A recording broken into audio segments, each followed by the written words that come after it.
Hello friend, नमस्कार।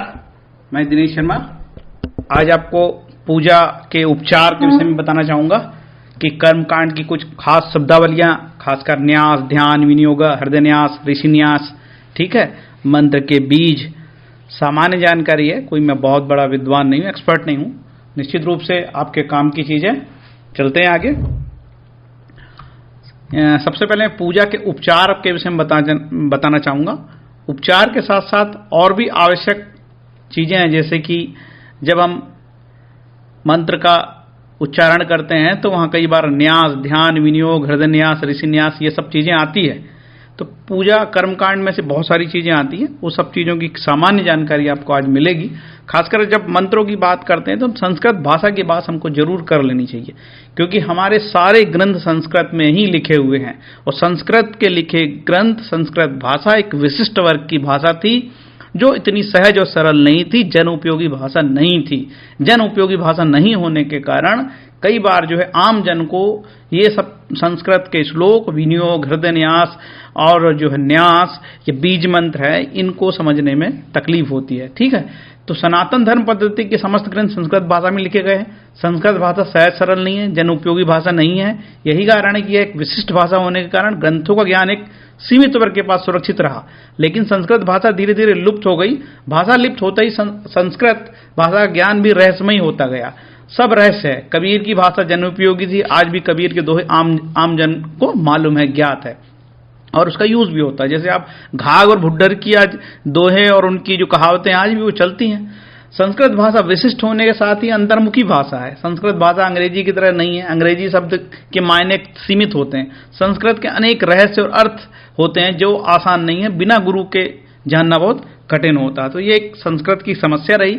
इसी कारण से जो कर्मकांड थे और जो तंत्र ग्रंथ हैं, आगम ग्रंथ है या रुद्रयामल है या तिलक का ग्रंथ है, ठीक है, जो भी मतलब साधना के ग्रंथ है, उन ग्रंथों की भाषा संस्कृत है, जो अपने आप में लोग नहीं जानते तो वो जटिल थी।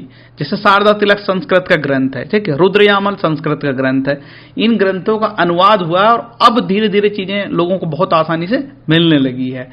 तो सनातनी धर्म में हम कर्मकांड और उपचार का अपना महत्व, हर घटना के बाद किए जाने वाले कृत्य, जैसे सूर्य का उदय। सनातनी धर्म में क्या था, हिंदू धर्म में कर्मकांड क्या होता था, हर घटना के बाद कोई घटना होती। जैसे सूर्य का उदय होना, तो सूर्य का उदय होना उसके भी संस्कार है भाई। सूर्य के उदय होते समय कौन सा श्लोक पढ़ना चाहिए, सूर्य के अस्त होते समय क्या पढ़ना चाहिए, ग्रहण के समय क्या करना चाहिए, ठीक है, या बच्चे के जन्म के समय क्या करना चाहिए, मृत्यु के समय क्या करना चाहिए, विवाह के समय क्या करना चाहिए, यज्ञ के समय कौन से मंत्र पढ़ने चाहिए, या नवरात्रि के समय क्या करने चाहिए, तीज त्योहार में क्या करना चाहिए। हर चीज का सिस्टमेटिक था। बड़े वैज्ञानिक की तरह ऋषि मुनि रहते थे और सिस्टमेटिक उनका जीवन पद्धति थी।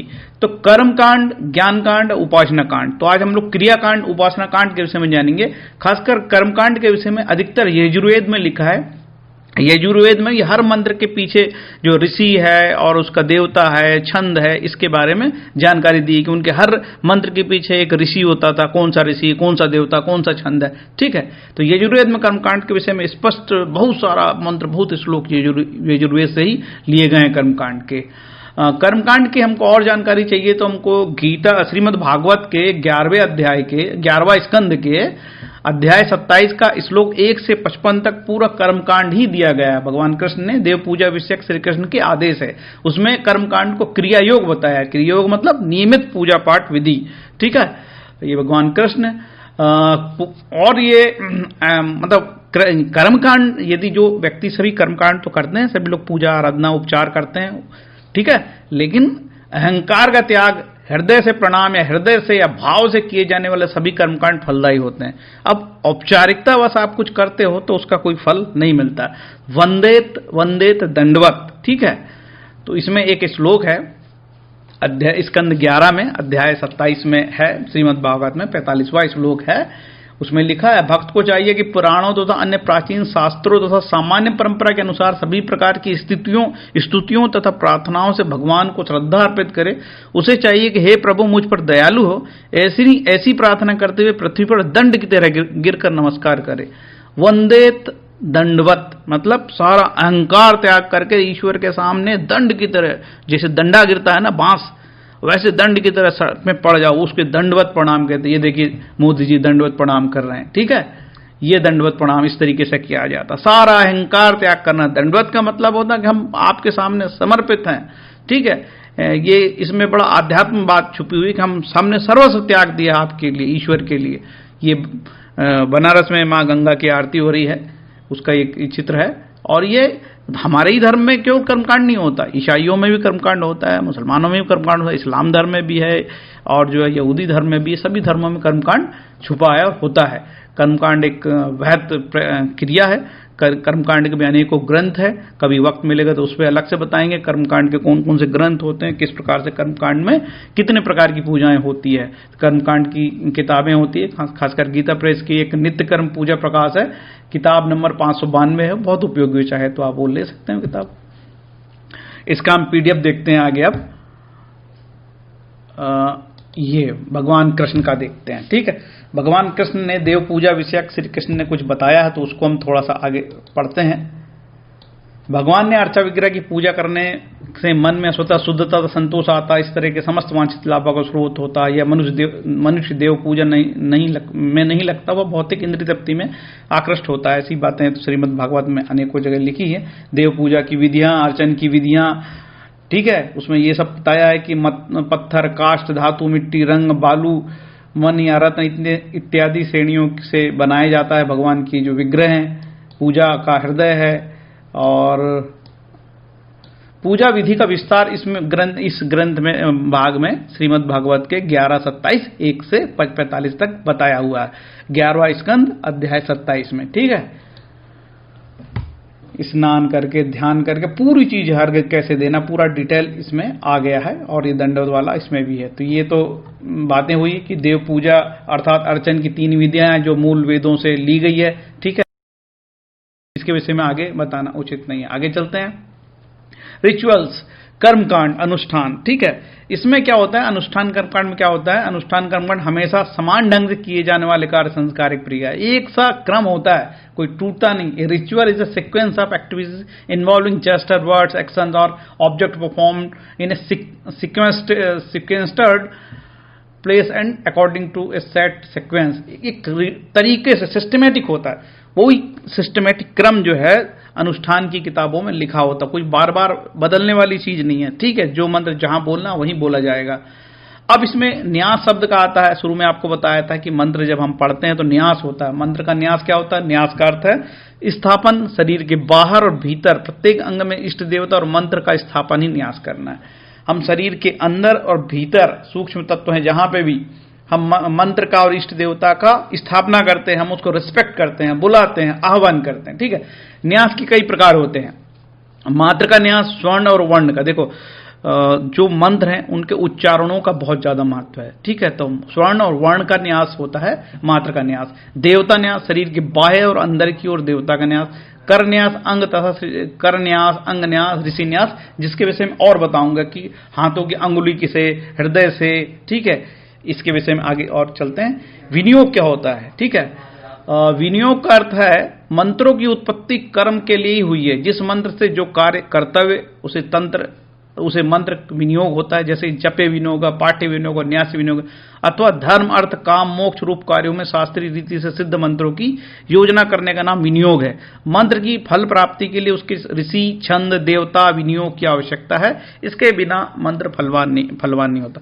ऐसा माना जाता है कि मंत्र के साथ हमको ये सब चीजें लगी होती है। ऋषि होता है, छंद होता है। जो कौन से मंत्र का कौन सा ऋषि है तो ऋषि का नाम आएगा, आगे मैं बताता हूं। छंद क्या होता है, देवता क्या होता है, विनियोग के विषय में मैं यही बता रहा हूं कि एक प्रकार से कमिटमेंट है कि जो कार्य करना है तो हमको करना उस मंत्र के लिए। इस मंत्र के करने से हमको क्या फलित होगा वो करता हुआ, ये विनियोग है। तो उसको ये पढ़ना पड़ता है विनियोग को, ठीक है। मंत्र के साथ ऋषि, देवता, छंद आदि दिए होते हैं। आगे विनियोग मतलब कर्ता और न्यास मतलब समस्त अंगों सहित समर्पण की मांग मंत्र और कर्मकांड करते हैं, अन्यथा मंत्र फलदायी नहीं होता। मंत्रों के साथ विनियोग और न्यास करना होता है, जिस सिर से, हाथ से, हृदय से। यदि मन से कर्मकांड नहीं किया तो कोई मतलब नहीं होता है। ये एक मंत्रों की विधि है। विनियोग का मतलब कर्तव्य आदि है, ध्यान है। ऋषि न्यास सिर, मुख आदि का न्यास हाथों की अंगुली से। हृदय न्यास सिर शिखा हाथ की अंगुली से। अक्षर न्यास शिखा, मुख, नेत्र, नाक, कान, गुहा और दिशा से, इस प्रकार से न्यास होता है। ठीक है, अब ये करन्यास करते समय हमको ये सब चीजें आती है कि तर्जनी है, मध्यमा है, अनामिका है, कनिष्ठिका, अंगूठे से एक बार हम तर्जनी को छूते हैं, फिर मध्यमा को, अनामिका को, कनिष्ठिका को करन्यास करते समय हम ये सब करते हैं। अब मैंने सबसे पहले आपको बताया था कि हम पूजा जब करते हैं तो कितने प्रकार के उपचार होते हैं। देखिए, उपचार ये होते हैं, एक प्रकार 10 उपचार है, एक पंच उपचार है। तो यहां हम उपचारों के विषय में जानते हैं कि ये उपचार कितने हैं। ठीक है, ये उपचार दिए हैं पंचामृत, पंचगव्य, त्रिधातु, पंचधातु, अष्टधातु, नैवेद्य, नवग्रह। ठीक है, तो ये उपचार जो दिए हैं ये 5, पहले तो 6 उपचार जान लेते उपचार कितने प्रकार के होते हैं। पंच उपचार होता है 5 प्रकार का उपचार, फिर 10 उपचार होता है, 16 उपचार होता है, 16 उपचार होते हैं, फिर 18 उपचार होते हैं, 36 उपचार होते हैं, 64 उपचार होते हैं और एक मानस पूजा भी होती है। सभी प्रकार का विकल्प है। तो हम यहाँ पे उपचार के विषय में हम सामान्यतः पढ़ेंगे कि 5 उपचार क्या होते हैं। गंध, पुष्प, धूप, दीप, नैवेद्य, 5 प्रकार की पूजा है। मतलब ईश्वर, जब आप कोई अनुष्ठान करते हैं तो ये 5 प्रकार के साधन आपके पास रहते हैं ईश्वर को समर्पण के लिए, उनको देने के लिए, आह्वान करने के लिए, रिस्पेक्टफुली बुलाने के लिए। ठीक है, उनको समर्पण करने के लिए ये 10 प्रकार के उपचार है। पाद, अर्घ, आचमन, स्नान, वस्त्र, गंध, पुष्प, दीप, धूप, दीप, नैवेद्य। ये पाद और अर्घ के विषय में भी आपको मैं आगे बताता हूं। 16 प्रकार की जब आप कोई पूजा करते हो, जो 16 उपचार मतलब 16 प्रकार के फल चीजों का अर्पण ईश्वर को करते हैं। पाद, अर्घ, आचमन, स्नान, वस्त्र, आभूषण, गंध, पुष्प, धूप, दीप, नैवेद्य, आचमन। तांबूल मतलब पान होता है। स्तव पाठ मतलब ये प्रेयर होती है। ठीक है, और तर्पण और नमस्कार। ठीक है, ये 18 प्रकार का होता है।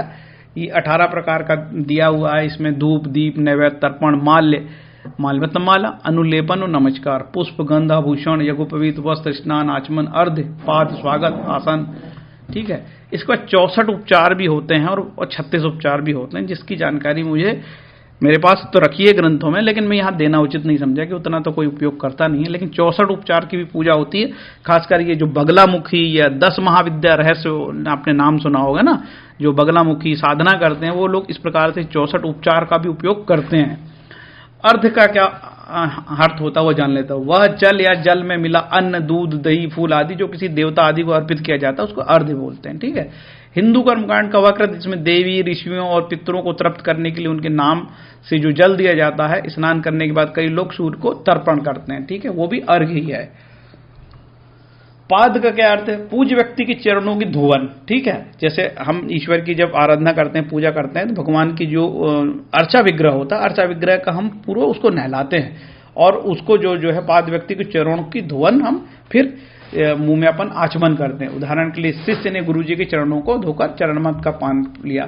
आचमन का हिंदी अर्थ हाथ में जल लेकर उसे अपने मुंह में डालने की क्रिया को आचमन कहते हैं। ठीक है, ऐसा जब आप अनुष्ठान करते हैं, आप अनुष्ठान में बैठते हैं, पूजा में, संस्कार में, तो ये सब चीजें जरूरत पड़ती है आचमन करने की आपको। स्वस्ति वाचन भी एक मैंने बताया था कि उपचार में स्वस्ति वाचन। स्तवन का हिंदी अर्थ स्तुति करने की क्रिया। ठीक है, स्वस्ति वाचन होते हैं। ओम गणानाम त्वम गणपति हवामहे प्रियाणाम त्वम प्रियपति हवामहे, ये सुना होगा ना, यही स्वस्ति वाचन है। ये भी ईश्वर को खुश करने की प्रक्रिया है।